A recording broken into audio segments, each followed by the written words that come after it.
Wholeness. Welcome, my dear Silvertree seeds. This is in our Silvertree here, and I welcome you to Runes of Silvertree. May this message find you well. So, I am doing well, and I feel well. And today's topic, we're going to get into how to recognize guilt. Okay, yesterday we talked about betrayal, and I gave you, I shared a personal story without getting into too much, detail, just out of respect for the person. It's been, well over a decade of that, after that whole thing. But yes, so today I want to go into how to recognize guilt, okay? And this is part of the whole forgiveness series.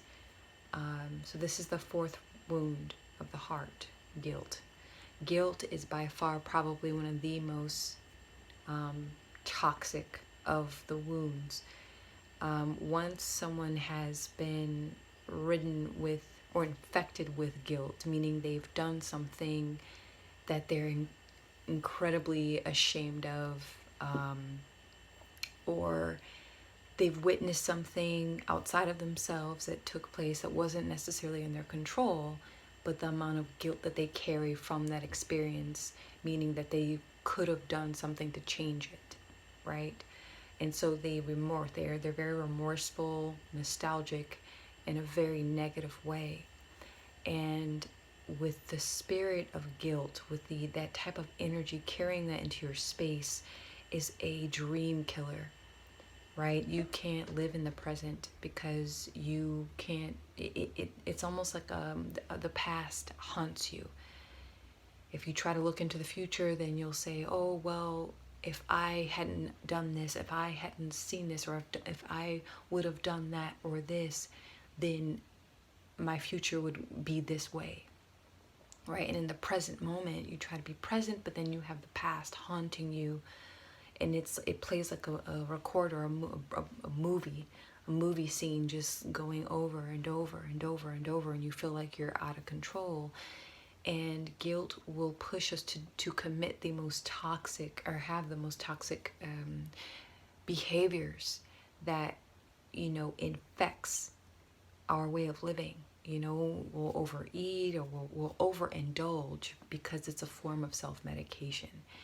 Now, yes, guilt is the doorway to self-medication. Whether you are obsessed with social media, or you're taking, drugs, or you are, in some form of addiction to numb, the guilt. And, it's the exercise of recognizing guilt is by far, it can be very painful. A lot of the time, people who suffer from this wound will just know the feeling, and they carry the weight of it. They don't want to revisit, the actual whole event. It's just sometimes there are people who are just really, it's so traumatic, and they're so detached from the event itself that they just burrow deeper and deeper and deeper into the space of guilt, and the soup of guilt. This is like a whirlwind. I see a whirlwind. And it's to make peace with guilt, to forgive yourself for something that you've done that you can't change.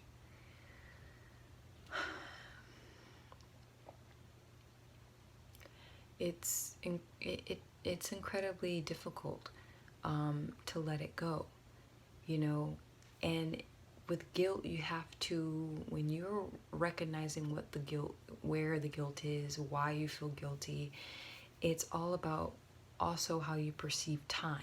How does time operate in your reality? There are people who are become obsessed with the future, and there are people who are obsessed with the past. You know, things that may happen and things that have happened. And these are both, we are programmed to believe in a very linear time frame. So from point A to point B to point C. That's what we're taught in schools. That's what we're taught in life and society, in our culture. You're born, you live, you die. And that's that's so far from what and how the natural world functions, how the spirit world functions, how our consciousness functions. We are circular. So when you're dealing with the wound of guilt, approach it in, and I mentioned this the other day, of the role playing. You know, you're the victim, you have the perpetrator. You're the perpetrator and you have the victim. And play both roles, you know, especially if there's multiple people that was involved in that experience or that event. Play out I want you to, again, this weekend, this Saturday, I'm going to go into the role playing and what that means. So yeah, I'm definitely going to go into that, and in the writing exercise of how to do that, because it will really put things in perspective. You know, if you approach life like a play, like a life is a play, and you're playing the role of the daughter, and a character's playing the role of your mom, and a character's playing the role of your father. For example, have you ever, and you can go back in your school days in drama class, in theater/drama class, where the drama instructor, the teacher, will have everyone act like they're, an animal, okay, in a zoo. So she's like, all right, now, everyone act like you're an elephant. And so you develop and you portray the characteristics of an elephant, you know, with the trunk, with the big feet, with the big ears, and everyone's making noises of an elephant. Everyone's moving like an elephant, and she asks everyone to get more and more and more involved, like become the elephant, right? And you do this exercise for about 15 minutes, and then she'll say, well, now she splits the group into two groups. Okay, now in two different animals. So we have a group playing the elephants, and then she asks the classroom, okay, or the other group, okay, you guys, I want you to play the tiger, right? And so, you know, you have one group playing out the role of an elephant, and then you have another group playing out the role of a tiger. All right, they prowl like a tiger, they roar like a tiger, they imagine themselves having stripes like a tiger, they hide and lower their bodies like they're hunting, they're the predator, right? And then she takes it further. The instructor makes a group of, a third group, another animal, and she says, okay, I want you guys to be a monkey. All right, so everyone's moving like a monkey, jumping up and down, making monkey noises, swinging around, jumping off of the chairs and the tables in the classroom. So now she has 3 different groups. She has the elephants, the tigers, and the monkeys. And now she says, okay, so everyone knows their role. Everyone is going to play a role. And now I'm going to take one animal from each group, and I want you all to try to relate to each other. Be yourself. Stay committed to your role as an elephant. And I want you to act out your role together in a group. So now she has several groups of 3 the 3 animals. She has the elephant, the tiger, and the monkey. And then she says, okay, everyone stop what you're doing, and now I want you to switch roles to the person to your right. Okay, so the person who played the elephant now plays the tiger, the person who played the tiger now plays the monkey now plays the elephant. And they all are sharing and they keep doing this activity. And I say this short example of the roles. When you're able to play the role of, identify with the victim, but also when you're able to identify with the predator or the perpetrator, the person who's caused pain or caused harm in any way, you get a circular perspective of what's going on. You get a much more expansive point of view of what is taking place in the story, right? Or in the event or in the experience that you had and this other person had. And it really puts things into perspective in a way where you can see and understand the whole play, the whole game of the experience. You're not trapped by the guilt anymore, in a way where you're freeing yourself when you expand on the roles of the other. Okay, so you can do this exercise, and I'm going to go into detail this Saturday so on how to create a writing exercise or ritual, okay, where you are playing and writing out the story, because that's all life is stories intermingling with each other. We're all just characters in a game. From everything, and the role. Think about it. Little Red Riding Hood, innocent little girl, okay, wearing a cape, gets lost in the forest. She's going on to her grandma's house, and then there's the wolf. There's the grandma, there's Little Red Riding Hood, and there's the wolf. And you have to be able to evolve through this experience and to integrate the wound, okay, to integrate the experience and to ground the experience and to transmutate the experience. You have to be able to identify the roles, okay, of each player. Okay, it's really, if you approach things in a much more circular way, a much more, I'm going to say, feminine way, because I am a practitioner of the Divine Mother and the Divine Father, right? And so I'm tapping into the circular energy here. When you tune into that and you're able to expand, okay?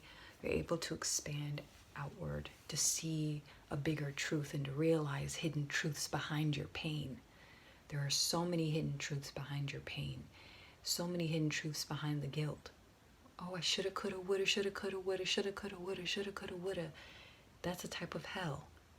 People, or most religious folks, I call them people of the book. So people, Christians, Muslims, Jews, and anyone who's following a sacred text hardcore, okay, they follow a book that was written by man.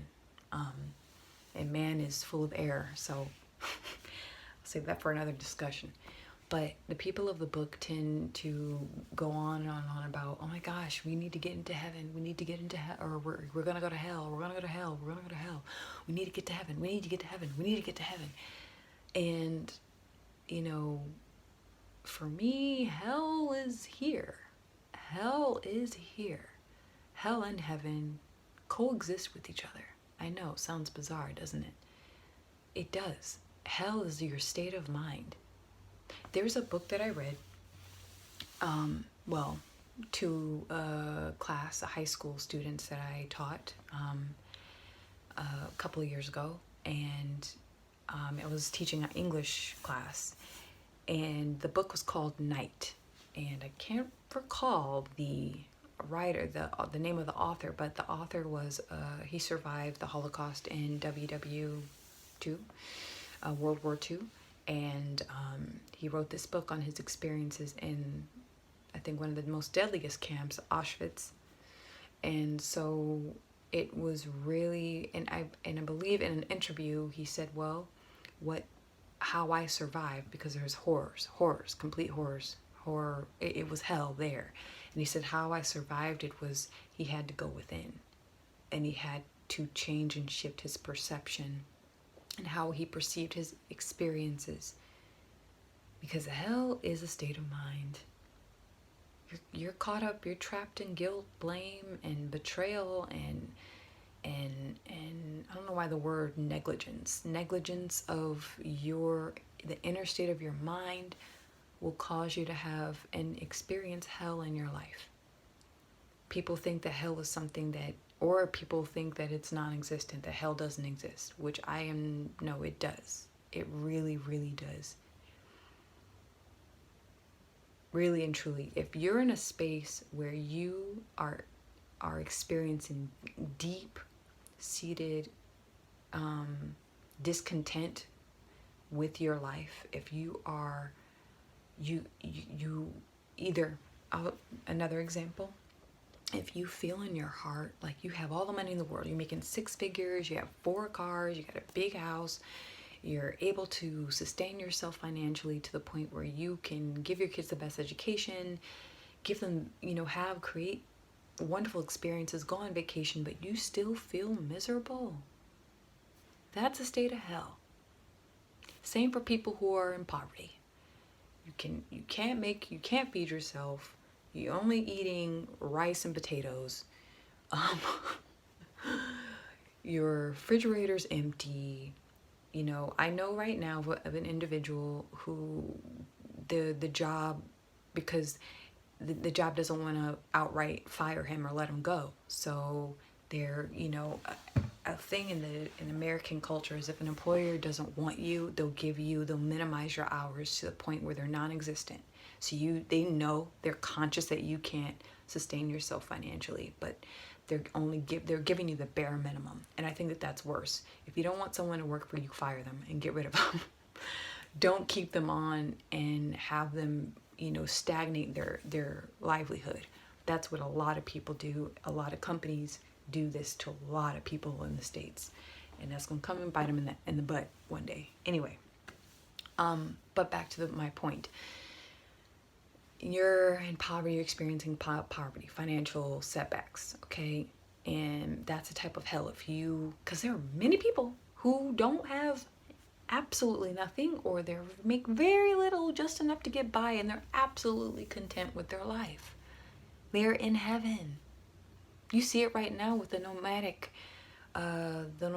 tribes, really, that are forming all across the United States, and that's not what they're calling them, okay?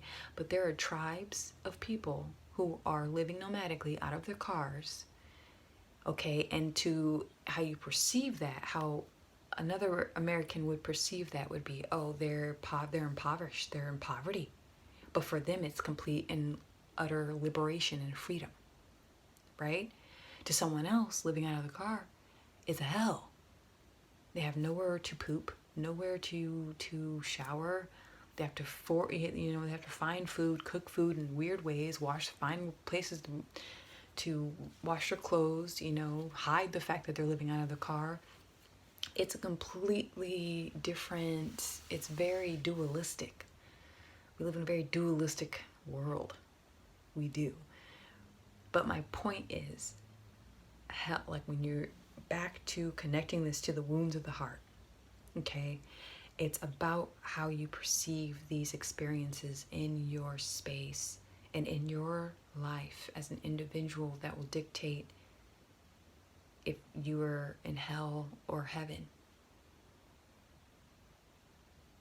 Now, ask me, well, Naja, what happens to the soul after the body, or after you transition from this world, meaning you experience death of the physical form? Where does the soul go? I'll save that for another time. I really want to focus on the here and the now, the human experience. How you perceive your wound will dictate the type of heaven and the type of hell that you will experience. Because I've seen people have everything in the world and they're miserable. I've seen people who don't have anything. They don't practice gratitude or anything of the sense of, they're not grateful for the things that they actually have. The little that they do have, they're not grateful for it, and they're experiencing hell. Then I see people who are wealthy and they're living it up. They love their life. They couldn't ask for more. Then I see people who make the bare minimum, and they work just a normal, customer service job, and they are content with their life. To a certain extent, they're content. So it really is about how you perceive time, how you perceive your experiences that will dictate your contentment with life, how you heal.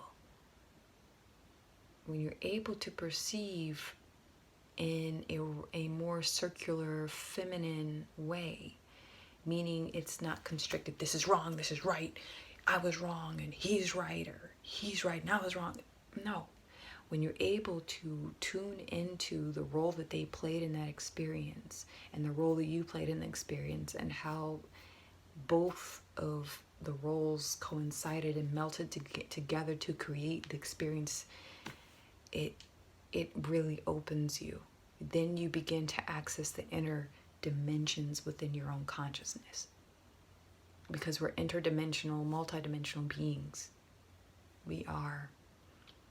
And yes, there are people who are playing the role of the atheist. There are people who are playing the role of a politician. There are people who are playing the role of a healthcare provider or a doctor. There are people who are playing the role of the homeless person. There are people who are playing the role of, a sugar baby.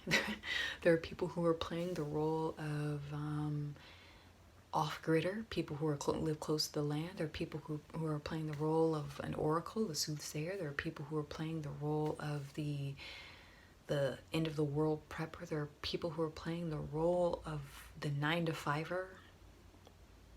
We're all playing roles, but the most important thing is to identify the roles of other people. Put yourself in their shoes, really, and that takes practice, a daily practice, spiritual practice. Thank you so much. I'm going to end with this. Please visit www.silvertreesounds.com if you would like a personal rune reading. It is all donation based. I'm not going to charge people $200, $500 to help them understand themselves. I've made the decision. I really have. I'm like, no, that's pointless. I think that's actually quite pointless to do that. So just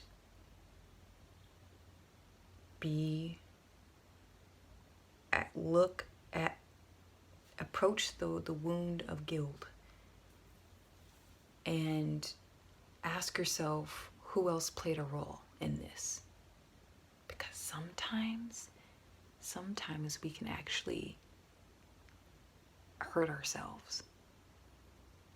We can actually cause the guilt within ourselves. Sometimes it doesn't even involve another person. I know, crazy, right? That happens too. Where's this guilt coming from? I don't know. I mean, as a spiritualist, you can say past life, which I have my own thoughts on too. I'll save that for another video, but that is where I will leave you. This is where I will leave you now. May this message find you well. And I can't wait to share this exercise that I'm in the middle of putting together that will really put things into perspective for you. Okay? Thank you.